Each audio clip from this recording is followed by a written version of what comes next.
अब सुनिए कितना ले जाएंगी? वो देखिए उतना है। नमः शिवाय। पशूनां पतिं पापनाशं परेशं गजेन्द्रस्य कृत्तिं वसानां वरेण्यं जटाजूटमध्ये स्फुरद्गाङ्गवारिं महादेवमेकं स्मरामि स्मरारिम्।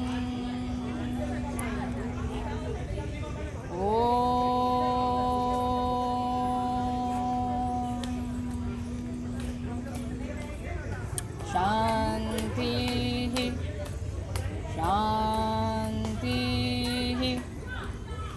शान्तिः।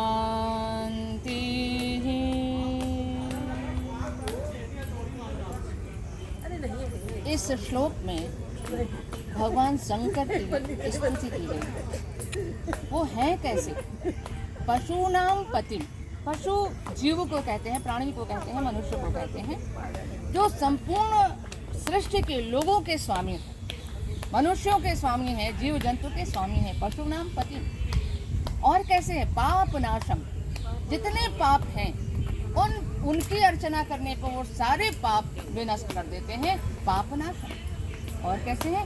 परेशम, परमेश्वर हैं, परा ईश्वर हैं, परमेश्वर हैं। और कैसे हैं?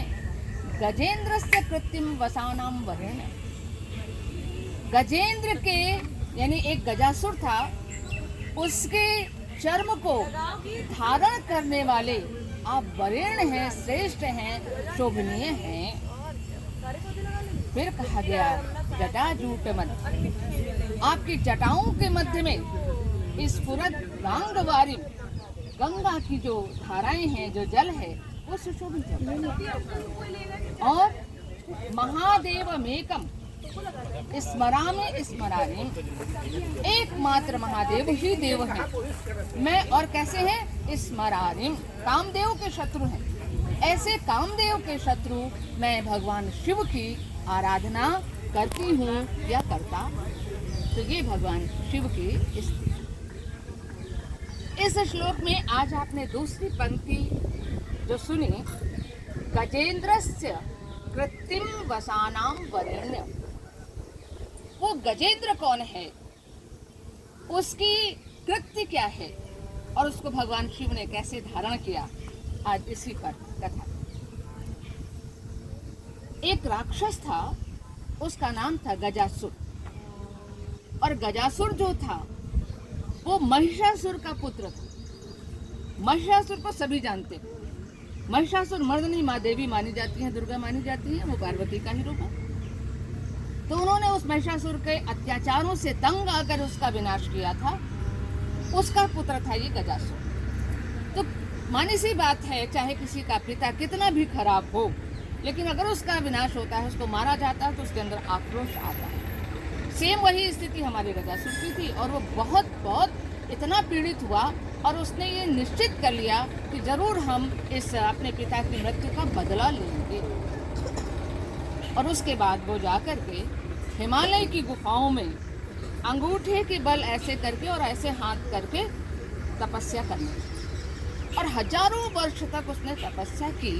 उसकी तपस्या से भगवान ब्रह्मा प्रसन्न हुए और उन्होंने कहा, भाई तुम्हारी जो तपस्या है, तुम बताओ क्या चाहते हो, तुम जो चाहते हो वो मैं तुम्हें दूंगा। तो उसने ये कहा कि मेरे पिता का जिसने मेरी माँ का पिताजी का जिसने वध किया है, उस देवी के पति का मैं विनाश करना चाहता हूँ। और वो पति कौन है? शंकर, शिव का मैं विनाश करना चाहता हूँ। तो खैर उन्होंने उसको शक्ति भक्ति दे दी और फिर उसको अहंकार हो गया कि मेरे पास बहुत शक्ति आ गई। फिर वो कैलाश से चला और भगवान शिव की नगरी काशी में आया।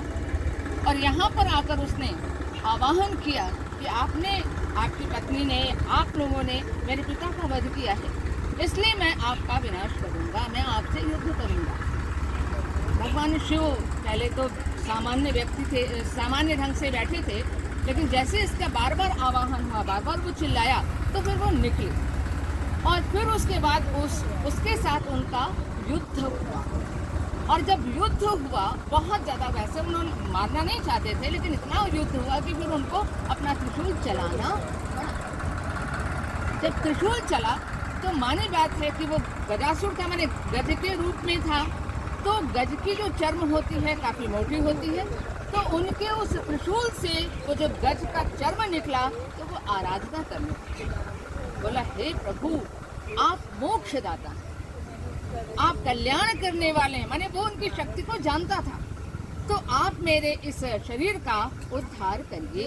और मैं आपसे ये प्रार्थना करता हूँ कि मेरी जो ये गज चर्म है, आप इसको अपने शरीर पर धारण करें, क्योंकि आपके त्रिशूल से ये पूरी तरीके से पवित्र हो गई। क्योंकि जब उसने ऐसा युद्ध किया, मोक्ष की प्रार्थना करने लगा और उनकी बड़ी आराधना करने लगा, तो भगवान से खुश हो गए। उन्होंने कहा, मांगो क्या मांगते हो? तो उसने कहा, फिर आप मुझे यही दीजिए कि आपके त्रिशूल से हमारा जो ये चर्म पवित्र हुआ है, आप इसको अपने ऊपर धारण कीजिए, इसको वस्त्र का रूप दीजिए। भगवान ने कहा, ठीक है, हो जाएगा, मैं धारण कर लूंगा। उसने कहा, एक चीज और। बोले, क्या?